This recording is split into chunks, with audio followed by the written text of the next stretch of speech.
कहीं ख़त्म न होती जाए।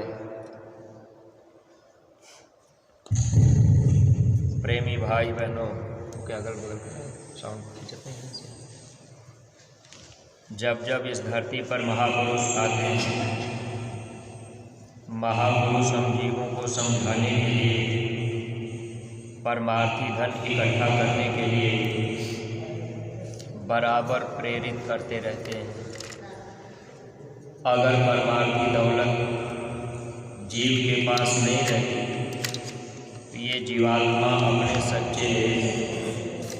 सच्चे मालिक के पास, सच्चे धाम नहीं जा पाती है। इसलिए जो भी प्रेमी भाई बहन परमार्थ के रास्ते पर चल रहे हैं, हम सभी लोगों का ये फर्ज और कर्तव्य बनता है कि हम सब लोग गुरु महाराज की दया कृपा का लाभ निरंतर लेते चलें। उनके आदेश निर्देश में रहकर हम सब लोग परमार्थी दौलत इकट्ठा कर सकते हैं। वैसे महापुरुष जब भी आए तो जीव को निज घर पहुँचाने की चिंता महापुरुषों को लगी रहती। हम लोग इस संसार में जैसे अपने घर परिवार में रहते हैं, अपने बच्चों के लिए हम लोग चिंतित रहते हैं कि हमारा बच्चा अधिक से अधिक पढ़ाई लिखाई करके धन दौलत इसके पास रहेगा तो सुख और आराम से जीवन बिताएगा। हम लोगों की सोच छोटी होती है। हम लोग शारीरिक सुख के लिए अपने बच्चों के लिए चिंता करते हैं कि बच्चा सुख से आराम से कैसे रहेगा। अगर धन दौलत रुपया पैसा है तो जीवन सुख में बीत सकता है, लेकिन महात्मा जब आते हैं तो हम आत्माओं को सुखी करने के लिए महात्मा भी चाहते हैं कि इनके पास आत्मिक धन हो जाए। आत्मिक धन इकट्ठा कैसे होगी उसका रास्ता महापुरुष हम जीवों को बताते हैं। जैसे हम लोग अपने बच्चे को रास्ता बताकर स्कूल में भेजते हैं। अब बच्चा पढ़ाई करेगा मन लगा के, नौकरी मिल गई, जीवन सुखमय हो जाएगा, हर चीज़ों की वो प्राप्ति भी कर सकता है। उसी तरह से महापुरुष हम जीवों को अपना बच्चा समझते हैं। इस आध्यात्मिक विद्यालय में ला करके महात्मा परमार्थी कमाई कराने की कोशिश करते हैं। ये कमाई सेवा से, सत्संग से, सुमिरन ध्यान भजन से इकट्ठा होती जाती है। अब जो भी प्रेमी भाई बहन हम सब लोग इस परमार्थ के रास्ते पर चल रहे हैं, सुमिरन ध्यान और भजन अगर निरंतर करते चलेंगे तो ये परमार्थी दौलत हमारी आपकी धीरे धीरे इकट्ठा होती चली जाएगी। यही धन हम लोगों के काम भी आता है। अब वो सेवा करके, हम आप दर्शन करके, सत्संग सुन करके, प्रचार प्रसार करके, यानी जो भी गुरु आदेश में काम करेंगे उससे हम लोगों को परमार्थी लाभ मिलता जाता है। तो ये कमाई हम आप इसलिए करते हैं कि इससे हमारा परमार्थ बन जाएगा। जीवात्मा जन्म मरण की पीड़ा से छुटकारा पा जाएगी। अब इस जीवात्मा को जन्म मरण की पीड़ा से छुटकारा दिलाने के लिए हम लोग अपना समय सेवा में, सत्संग में और प्रचार प्रसार में, सुमिरन ध्यान भजन में लगाते हैं ताकि हमारे पास आध्यात्मिक दौलत हो जाए, परमार्थी दौलत हो जाए। लेकिन परमार्थी धन इकट्ठा करते समय परमार्थी दौलत खर्च भी होती है, उसकी भी चिंता हम प्रेमी भाई बहनों को रहनी चाहिए। हालांकि ऐसे समय में हम सब लोग ज़्यादा ध्यान नहीं दे पाते हैं। चाहे जैसे अपना समय हम आप बिता देते हैं, सोच भी नहीं पाते कि हमारा परमार्थ बन रहा या नहीं बन रहा। केवल हम आप देखा देखी की भक्ति करते चलते हैं। धीरे धीरे अपना समय निकल जाता है। बाबा कल्ला वो एक साधु थे, रिद्धि सिद्धि उनको प्राप्त हो चुकी थी। जो लोग रिद्धि सिद्धि प्राप्त कर लेते अब वो कुछ भी प्राप्त कर सकते हैं, यानी धन दौलत भी प्राप्त कर ले, किसी को दुआ आशीर्वाद भी दे दें, तो जो चाहे वो कर सकते हैं। बाबा कल्ला उनकी समाधि बनी हुई थी और वो कमाई वाले साधु हुए थे। उन्हीं के बगल में एक जंगल थी, ऊंची पहाड़। उस पहाड़ पर गांव के लोग गाय भैंसे ले जाकर के चराया करते थे। कोई गाय भैंस अगर ऊपर से गिर जाती थी, वो नीचे गिरने पर मर जाती थी, बच नहीं पाती थी। एक बार एक औरत अपनी भैंस को चरा रही थी। संजोग से उसकी भैंस पहाड़ी से जब नीचे गिरी तो उसने ज़ोर से आवाज़ लगाई कि बाबा कल्ला मेरी भैंस को बचा लीजिए। उस समय जब उसकी भैंस नीचे गिरी, भैंस बच गई, मरी नहीं। जब वो भैंस लेकर के शाम को अपने घर की तरफ जाने लगी तो बाबा कल्ला ने कहा, अरे तेरी भैंस बच गई, तूने मेरी तरफ ध्यान भी नहीं दिया। ये बात गांव में फैल गई कि बाबा कल्ला में शक्ति है, उन्होंने फला औरत की भैंस को बचा लिया। देखिए धीरे धीरे शोहरत फैल गई। अब बाबा कल्ला के पास भी कुछ गायें थी, उन गायों को वो पाल रखे थे। वो गायें भी जंगल में चरने जाया करती थी। एक दिन एक शेर ने 2 गायों को जिंदा ही मार दिया। गांव के लोगों ने देखा। गांव के लोग बाबा कल्ला को बताए कि आपकी गायों को शेर ने मार दिया, गायें मर गई। बाबा कल्ला बोले कि ऐसा हो नहीं सकता, मेरी गाय वापस आ जाएगी। जब रात हुई तो बाबा कल्ला ने आवाज़ लगाई, गायों को बुला लिया। गाय जिंदा हो गई, शेर मर गया। ये कौतुक दुनिया के लोग, अगल बगल के लोगों ने जब देखा कि भाई बाबा कल्ला की गाय जिंदा हो गई, जबकि लोगों ने देखा था कि शेर मार दिया था, फिर भी वो गाय जिंदा हो गई, तो और शोहरत उनकी फैल गई। लोग समझने लगे कि भाई इनके पास बहुत बड़ी शक्ति है। लेकिन जब बाबा कल्ला का समय पूरा हुआ, यानी मौत का समय पूरा हुआ, तो उनकी परमार्थी दौलत ख़त्म हो चुकी थी। उस समय मौत के समय उनको पीड़ा होने लगी। जब वो परमार्थी दौलत रहती तभी जीव यहाँ से अपने देश वापस जा पाता है। जिसकी जहाँ तक की कमाई होती है, वो कमाई भी अगर हम आप ख़त्म करते जाएं तो यहाँ से हम आप जा नहीं सकते। इस तरह से जब भी हम आप परमार्थ के रास्ते पर चलते हैं, अगर हम आप चाहते हैं कि हमारी परमार्थी दौलत बची रहे, तो हम आप अपनी कमाई को बचाने के लिए अगर किसी को दुआ आशीर्वाद भी दिए, किसी को हम आप श्राप भी दिए, तो ये कमाई हमारी आपकी खर्च हो जाती है। इसीलिए महापुरुष हम जीवों को समझाते रहते हैं, ये रास्ता जो है कम बोलने का है।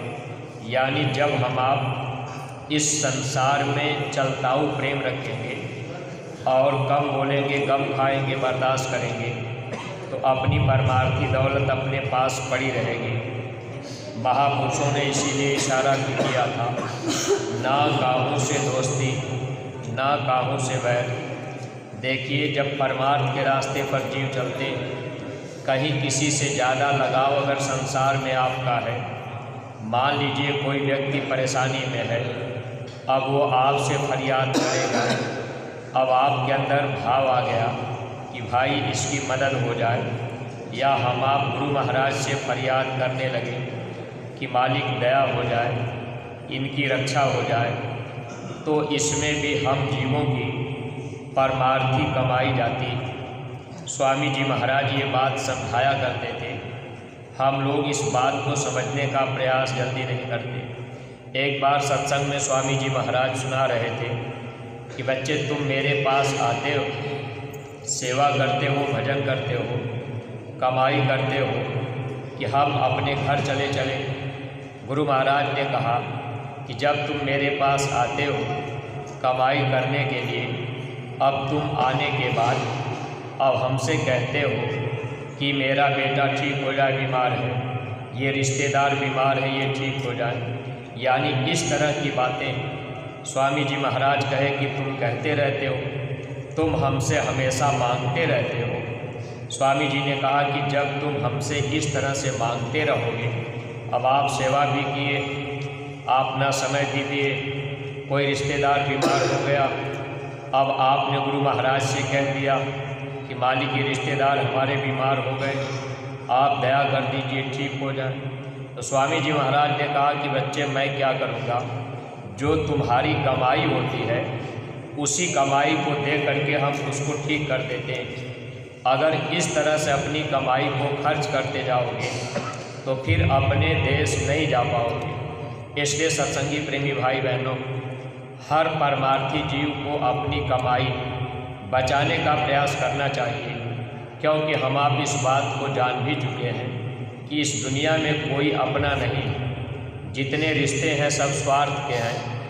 अब स्वार्थ के रिश्ते में जैसे हम आप नातेदार रिश्तेदार से अगर कहते हैं कि भाई आप भी परमार्थ में अपना समय दीजिए, आप भी सेवा में समय दीजिए, आप भी भजन में समय दीजिए, तो वही रिश्तेदार हमारी आपकी बातों को नहीं मान पाते और वही रिश्तेदार बीमार हो गए, तो हम आप गुरु महाराज से फरियाद कर देते हैं कि मालिक ये ठीक हो जाए, इन पे दया हो जाए। तो इसमें तो नुकसान हम प्रेमियों का होता है, कमाई हमारी आपकी जाती है। इसलिए ऐसे समय में हर परमार्थी प्रेमी भाई बहनों को अपनी कमाई बचाने का प्रयास करना चाहिए। जब हम आप कमाई अपनी बचाएंगे तभी यहाँ से वापस अपने देश जा पाएंगे। अगर जितना कमाए उतना हम आप खर्च कर दिए, कुछ बैलेंस नहीं रहा, तो फिर हम आप यहाँ से जा नहीं सकते। इसलिए सत्संगी प्रेमी भाई बहनों, देखिए स्वामी जी महाराज हम जीवों को निज घर ले जाने के लिए हर समय कोई न कोई आदेश, कोई न कोई सेवा गुरु महाराज बराबर लगाए रखते, ताकि ये जीव इस परमार्थ के रास्ते पर लगे रहेंगे, कुछ न कुछ कमाई इनकी बनती जाएगी। अब उसमें हम आप करते तो ज़रूर हैं, लेकिन ध्यान नहीं रख पाते कि भाई हमने कमाई की। जैसे कोई इच्छा बनाया कि भाई खितौरा में जन्मभूमि पर वहाँ सेवा हो रही है, अब कोई तकलीफ़ में, कोई बीमारी में, या मान लीजिए रिश्तेदार में ही कोई बीमार है या घर परिवार में कोई बीमार, अब आपने इरादा बनाया, गुरु महाराज से कह दिया कि मालिक हम 4 दिन सेवा कर देंगे, ये तकलीफ़ है हमारे रिश्तेदार को, ये तकलीफ़ है हमारे बेटे को, ये ठीक हो जाए, तो इसमें भी हमारी आपकी कमाई ख़त्म होती है। हम लोगों ने जो अपना सेवा में समय लगाया वो समय तो उसकी बीमारी ठीक करने में ही चला गया। तो जब अपने पास दौलत नहीं रहेगी तो हम आप जा नहीं पाए। इसीलिए गुरु महाराज रिद्धि सिद्धि की शक्तियों को इनका प्रयोग करने के लिए गुरु महाराज ने एक बार 80 दिन के लिए स्वामी जी महाराज टाटधारियों को ये रिद्धि सिद्धि शक्तियों को दिए थे। उससे लोगों ने बहुत बड़ा अपना नुकसान किया। वो शक्ति ऐसी है, अगर आप किसी को कह देंगे जाओ तुम्हारा नाश हो जाएगा, तुम्हारा नुकसान हो जाएगा, तो इस तरह के वचन लोगों को लग जाते हैं और उनको फ़ायदा हो जाता है। लेकिन स्वामी जी महाराज इस बात को जानते थे ये लोग अपना नुकसान कर लेंगे।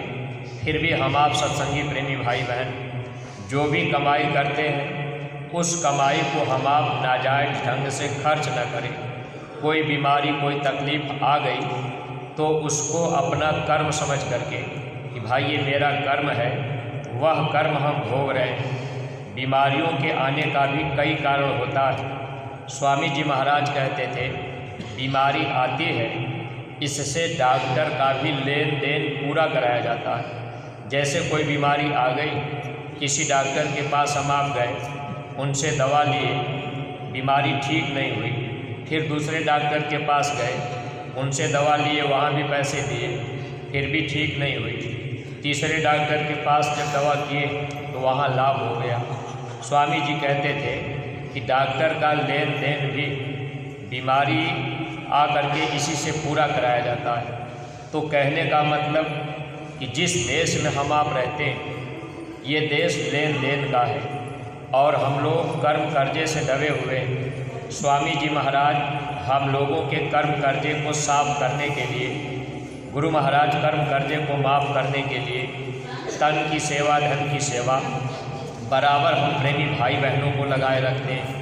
कभी हम लोगों को मौका फुर्सत नहीं मिल पाती कि भाई फुर्सत मिल जाए कि चलो इस समय कोई सेवा नहीं। अब हम आप जैसे गुरु महाराज की पावन जन्मभूमि पर यहाँ सेवा का मौका मिला, हम आप यहाँ सेवा में आ गए। यहाँ से हम आप सोचेंगे चलो अब खाली हो गए, अभी जब होली का कार्यक्रम मथुरा में होगा अब वहाँ सेवादारों की ज़रूरत पड़ेगी, वहाँ भी कार्यक्रम की तैयारी। इस तरह से कोई न कोई सेवा निरंतर महापुरुष हम जीवों को देते हैं। और देखिए परमार्थी प्रेमी भाई बहनों, एक बहुत बड़ी सेवा जो हम लोगों को पूज्य महाराज जी ने सौंपी है, गांव गोद लेने का और प्रचार करने का, गुरु महाराज का संदेश घर घर पहुंचाने का, ये बहुत बड़ी सेवा हम प्रेमी भाई बहनों को मिली हुई है। अगर ये काम हम आप करने में लग जाए तो अपने घर परिवार में रहकर सब कुछ करते हुए अगर हम आप हफ्ते में या 10 दिन में 15 दिन में या महीने में जो भी जैसा समय मिल जाए तो रोज़ हम आप गाँव में जाएं। जिस गांव को हम आप गोद लिए, ये बहुत बड़ी सेवा हम लोगों के लिए मिली है और यह एक तरह से अवसर मिला हुआ है। इसमें अगर हम लोग अपना समय देंगे, प्रचार करेंगे, प्रेमियों को समझाएंगे तो लाभ प्रेमी भाई बहनों को, हम लोगों को भी प्राप्त होगा और जो नए लोग होंगे उनको भी इसका लाभ मिलेगा। जैसे आज के समय में अगर किसी भी गांव में हम आप जाएं तो देखिए लगभग हर गांव में, हर घर में बीमारियां हैं। शायद ही ऐसा कोई घर हो जिस घर में बीमारी न हो। ये बीमारी आने का मूल कारण क्या है? बहुत से लोग जब आप गांव गोद लेकर के प्रचार करने जाएंगे, बहुत से लोग सवाल कर देते हैं कि भाई शाकाहारी बनने से हमारा क्या फ़ायदा हो जाएगा? अगर हम मांस मछली अंडा शराब खा पी रहे तो हमारा क्या नुकसान हो रहा? नुकसान तो हो रहा, लेकिन खाने पीने वाले लोग इस बात को समझने का प्रयास नहीं कर पाते। जैसे हर घर में बीमारियां हैं। स्वामी जी महाराज कहते थे कोई घर ऐसा नहीं है जिस घर में प्रेत आत्मा न हो। और बीमारी आती है, कमाई का आधा से ज़्यादा पैसा बीमारी में जा रही है। हर व्यक्ति कमा रहा है लेकिन कमाई का आधा पैसा तो बीमारी में ही चली गई। बीमारियां ठीक भी नहीं हो पाती हैं क्योंकि ऐसी ऐसी बीमारियां लगी जिन बीमारियों की दवा ही नहीं मिल पाती। आदमी एक्सरे अल्ट्रासाउंड कराता है, अब कभी कमर में दर्द है, घुटने में, कभी सर में, कभी सीने में दर्द है। अब इस तरह से आदमी पूरे शरीर का चेकअप करा लेता है, फिर भी आदमी नहीं समझ पाता कि कौन सी बीमारी है। तो ऐसी बीमारियां क्यों लगी? क्योंकि घर घर में प्रेत आत्माएँ रहने लगी। उनके रहने का कारण क्या बना? प्रेत आत्माओं का रहने का स्थान तो वो तो जहाँ श्मशान भूमि होती है, जहाँ मुर्दे जलाए जाते, वही प्रेत आत्माएँ रहती। लेकिन जब से हम आप इस मनुष्य मंदिर को ही श्मशान घाट बना दिए, यानी इस पेट को कब्रिस्तान हम लोगों ने बना दिया, अब इसमें मुर्दे हम आप रखने लगे। मुर्दा का मतलब किसी भी जीव को काट दिया गया तो वो मुर्दा हो गया, चाहे वो बकरा हो, मुर्गा हो, मछली हो।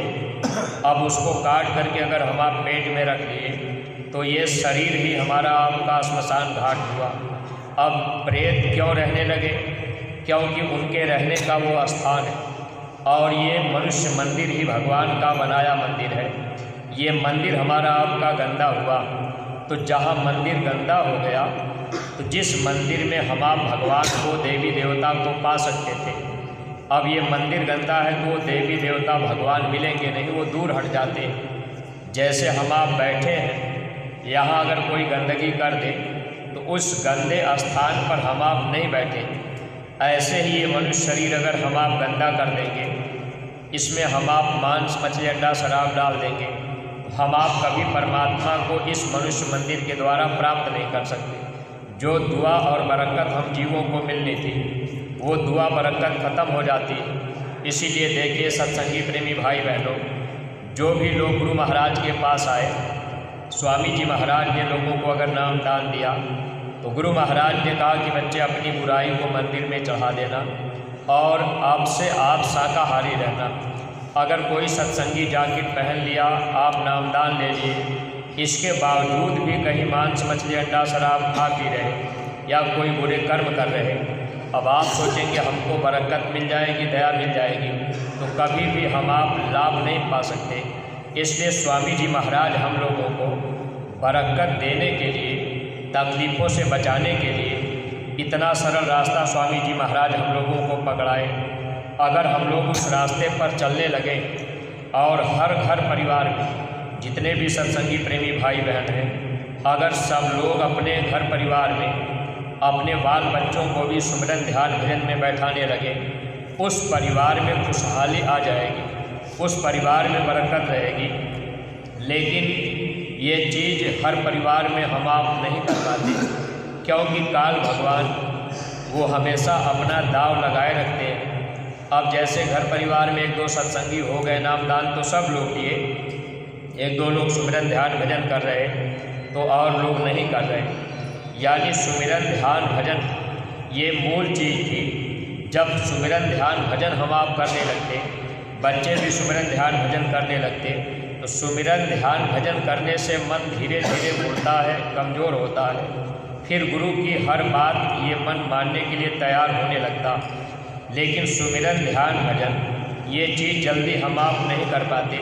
सेवा तो थोड़ी बहुत हम आप कर लेते, जैसे बहुत से बच्चे हैं सेवा में चले आते, 10 दिन 20 दिन सेवा कर लेते, लेकिन सुमिरन ध्यान भजन नहीं कर पाते।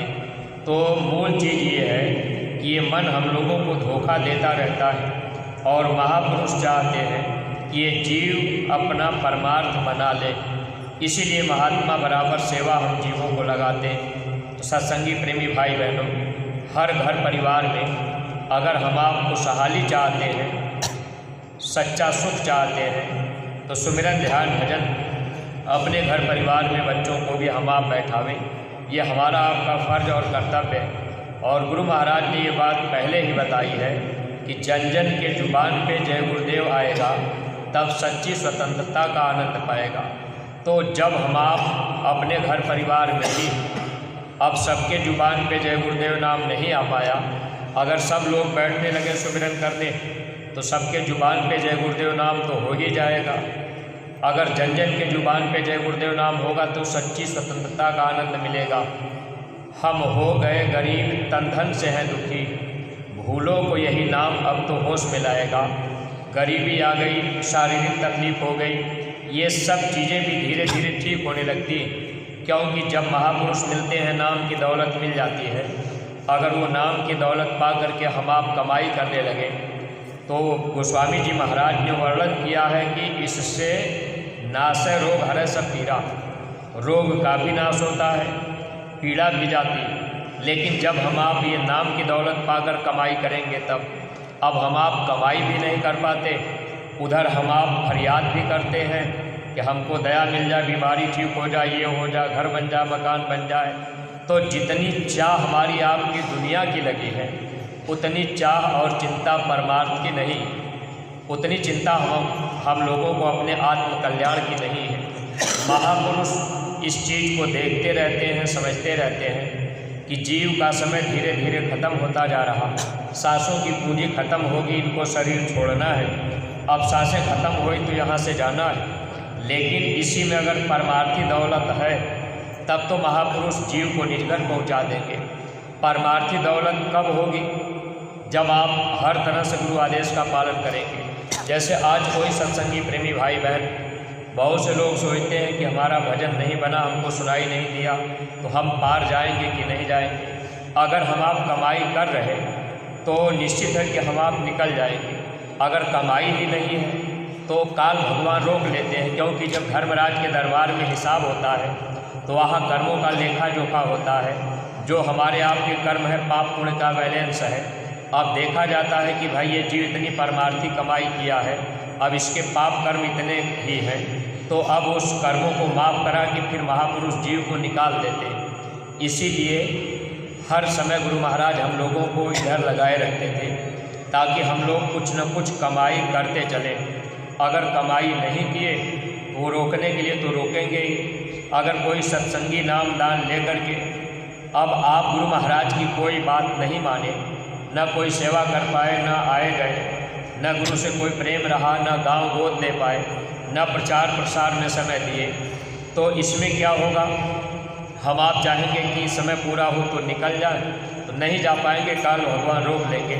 फिर महापुरुष दया करके जीव को जन्म दिला देते हैं, लेकिन जन्मने और मरने में भी पीड़ा होती है।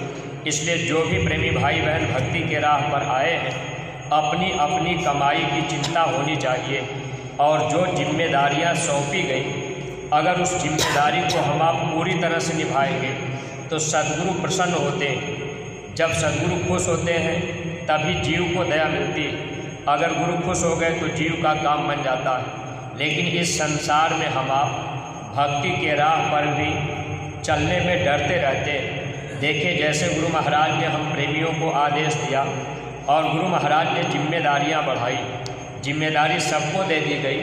कोई ये नहीं कह सकता कि हमें जिम्मेदारी नहीं है। प्रत्येक सत्संगी को एक गांव गोद लेने की जिम्मेदारी दी गई है। ये सबसे बड़ी जिम्मेदारी हो गई। अगर गुरु के काम के हम आप जिम्मेदार बन गए तो हम लोगों का परमार्थ बनता जाएगा। गुरु महाराज ने दया कृपा करके देखिए, ज़िले में एक जिम्मेदार बनाए, तहसीलों में बनाए, ब्लॉकों में बनाए, न्याय पंचायतों में बनाए, सबकी जिम्मेदारियां बांट दी गई। अब अगर जीव जिम्मेदारी को न समझे तो फिर वो परमार्थ नहीं कमा सकता। और समय कब पूरा हो जाए, कब जाना हो जाए, इसको हम आप नहीं जानते। अगर जिम्मेदारी सौंप दी गई कि भाई आप न्याय पंचायत के जिम्मेदार हैं, अब सबको ये बात बता दी गई कि देखिए, अब आपके यहाँ संगत में कोई प्रेमी आरती सेवा, कोई सत्संग कराया, आरती की सेवा आई, इसको इस रजिस्टर में लिखना है। अब कोई गुल्लक की सेवा दिया, इस रजिस्टर में चढ़ाना है। अब उसमें अगर हम आप अपनी जिम्मेदारी नहीं निभा पाए और सच्ची बात को नहीं कह पाए तो पूज्य महाराज जी सत्संग में सुनाया करते हैं कि सच्ची बात न कहने का भी बहुत बड़ा पाप लगता है। अब हम आप सोचेंगे चलो भाई हम तो परमार्थ कमा रहे, लेकिन प्रेमी भाई बहनों, हर जगह जिनको जहाँ जिम्मेदारी दी गई, गांव गोद देने की जिम्मेदारी दी गई, तो प्रत्येक सत्संगी एक एक गांव को गोद लें और उन गाँवों में जा कर के हम आप बराबर प्रचार प्रसार करें। लोग माने ना माने, लेकिन अपना काम प्रचार करने का है। जैसे एक सरंगी लेकर के साधु फेरी लगाता है गांव में, तो हमारा आपका वही काम है कि बस हम आप उस गांव में जाएं, एक दो घर में समझावें, फिर 10 दिन बाद चले गए, फिर एक दो घर में समझावें। ऐसे हम आप एक बार, दो बार, 4 बार उस गांव में जाएं और लोगों को समझाते रहें। कुछ न कुछ अच्छे विचार के लोग गुरु महाराज की दया कृपा से जरूर मुड़ेंगे। और ये काम महात्मा इसलिए करवाते हैं क्योंकि स्वामी जी महाराज ने कहा कि परिवर्तन गाँव से होगा। और ये परिवर्तन के पहले ईश्वर की पार्लियामेंट में अच्छे लोगों की और बुरे लोगों की एक रील तैयार होती है। बुरे लोगों की एक अलग रील तैयार होती है, अच्छे लोगों की एक अलग रील तैयार होती है। अगर गांव गोद लेकर के हम आप ये काम करेंगे, गांव में 2-4 लोग अच्छे विचार के होंगे, ठीक है, नहीं ज़्यादा लोग मिले, 2 ही लोग मिले, तो अच्छे विचार के लोग गुरु के तरफ जुड़ गए। आपके वचनों, गुरु महाराज की बातों को मान करके वो इधर की तरफ आ गए, तो वो रील अलग हो गई। जो बुरे लोगों की रील होती है वो रील अलग तैयार रहती है। परिवर्तन के पहले जब रील तैयार हो जाती है तो वो रील वक्त के जो महापुरुष होते हैं उनसे पास करवाया जाता है। जब वो पास कर देते हैं कि हाँ ये ठीक है, अब आप ये काम करो, तो उसके बाद कुदरत अपना काम करती। इसीलिए जो गांव गोद लेने पर इस समय जोर दिया जा रहा, अगर इसमें हम लोग अपना ध्यान नहीं ले जा पाए, प्रत्येक सत्संगी की जिम्मेदारी है। और पूज्य महाराज जी के ये वचन है कि अगर प्रत्येक सत्संगी एक एक गांव को गोद ले लेंगे तो गांव कम पड़ जाएंगे, प्रेमियों की संख्या ज़्यादा हो जाएगी। अगर प्रेमी हम आप ज़्यादा हो गए तो एक ही गांव को 2 लोग गोद ले लें या एक ही गांव को 3 लोग गोद ले लें, लेकिन हर सत्संगी के अंदर ये भाव होना चाहिए कि नहीं, हमको ये गांव गोद लेना है। गांव बड़ा है, 4 लोग मिल कर के गोद ले लें, लेकिन प्रेमी भाई बहन, अपना काम है गुरु वचन को निभा लेना, यानी उनकी बातों को मान लेना। अगर ये काम हम आप कर ले गए तब तो आने वाले समय में हम लोग अपने घर जाने के काबिल बन सकते हैं। अगर हम लोग वचनों पर ध्यान नहीं दे पाए, इसी तरह से अपना समय गुजारते गए, ये सोच लिए कि चलो हम तो भाई सेवा कुछ कर रहे हैं, कुछ सेवा दे रहे हैं, मथुरा आ जा रहे हैं, तो देखा देखी भक्ति करते चले, तो ऐसे जीव का नुकसान होता है। अब कभी कभी हम आप देखा देखी में थोड़ी बहुत सेवा कर लेते हैं, चलो भाई उन्होंने इतनी सेवा दिया तो चलो हम भी 150 दे देते हैं। ये देखा देखी भक्ति का गवों ने चढ़सी रंग। जब विपत्ति का समय आएगा तो ऐसे लोग भक्ति छोड़ करके दूर हट जाते हैं। इसलिए भक्ति में केवल अपने को देखना है और गुरु को देखना है। जो जिम्मेदारी जिसको दी गई, हर जिम्मेदार प्रेमी अपनी अपनी जिम्मेदारी को सही ढंग से निभावे और जो आदेश गुरु दरबार से उसका पूरा पूरा पालन करें। इसमें कोई अगर नाराज भी हो जाए उसकी चिंता नहीं करनी चाहिए। भक्ति करने में किसी से डरना नहीं, भक्ति करने में कोई देखना नहीं कि भाई ये हमारे रिश्तेदार हैं, नातेदार हैं, हमारे सगे संबंधी हैं। भक्ति के राह पर जो गुरु आदेश में न चले उससे दूर, यानी उससे हम आप अगर दूरी बना लें तब तो अपना ठीक है। लेकिन हम आप ये सोचें कि चलो भाई इनसे हमारा बिगाड़ भी ना हो और हमारी भक्ति भी बन जाए, तो इसमें अपना नुकसान होगा। और इतिहास ये कहता है, जाके प्रिय न राम वैदेही तजिए ताहि कोटि वैरी सम यद्यपि परम स्नेही। यानी इस धरती पर जिसके अंदर प्रभु के प्रति प्रेम न हो, ऐसे लोगों को तजने में कोई पाप नहीं लगता। तजिए ताहि कोटि वैरी सम, ऐसे लोगों को अपना दुश्मन समझ करके तज देना चाहिए। अब गुरु वचन या जिसको पूज्य महाराज जी के वचनों में प्रेम नहीं है, अब वो चाहे कि भाई अब इनकी बात हम माने कि इनकी बात माने, हमें आपको तो ये ध्यान रखना है कि जो व्यवस्था महाराज जी ने बनाई, इनकी व्यवस्था को हम आप सही ढंग से लागू करें और संगत में हर प्रेमी को बतावें, उस पर हम आप चलने का प्रयास करें, तब तो हम आप लाभ कमा लेंगे। और इतिहास ये कहता है, अगर हम आप देखें तो भक्ति में बेटा अपने बाप को भी छोड़ देता है। पिता तजो प्रहलाद विभीषण बंधु भरत मातारी। ये भक्ति ऐसी चीज़ है, इसमें कोई देखा देखी की बात रहती ही नहीं। चाहे दुनिया छूट जाए, दुनिया रूठ जाए, उससे कोई मतलब नहीं। इस जीवात्मा के सच्चे साथी सद्गुरु होते हैं। इसलिए सद्गुरु के वचनों पर अपनी कुर्बानी अगर हम आप देंगे, तभी हम आप पूरा पूरा परमार्थ कमा पाएंगे। तो सत्संगी प्रेमी भाई बहनों, ये हम लोगों का सौभाग्य है कि गुरु महाराज हम लोगों को इस परमार्थी राह पर जोड़ दिए और पूज्य महाराज जी हम लोगों को बराबर प्रेरित कर रहे हैं और हम लोगों को बराबर एक मौका मिल रहा है सेवा करने का। जैसे आदेश निर्देश अपने गुरु दरबार से मिलता है, पूज्य महाराज जी का जैसा हुक्म आदेश होता है, उनके वचनों पर हम आप चलने का प्रयास करें, क्योंकि वक्त गुरु की मान तेरे भले की को।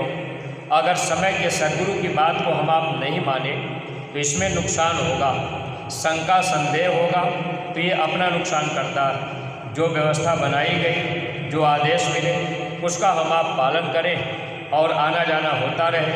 गांव गोद लेने का अभियान हम आप जरूर चलावें और हर सत्संगी प्रेमी भाई बहन एक एक गांव को गोद लें, प्रचार प्रसार करें, नए लोगों को लेकर के।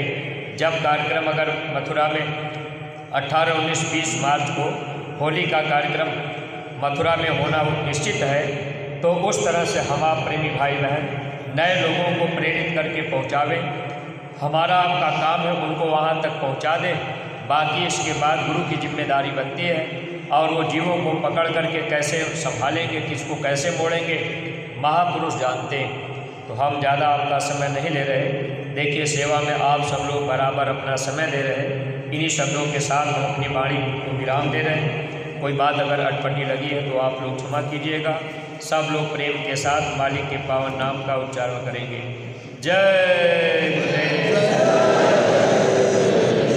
सामूहिक रूप से आरती प्रार्थना सभी भाई बहन बोलेंगे। जय गुरुदेव। विनायक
कहना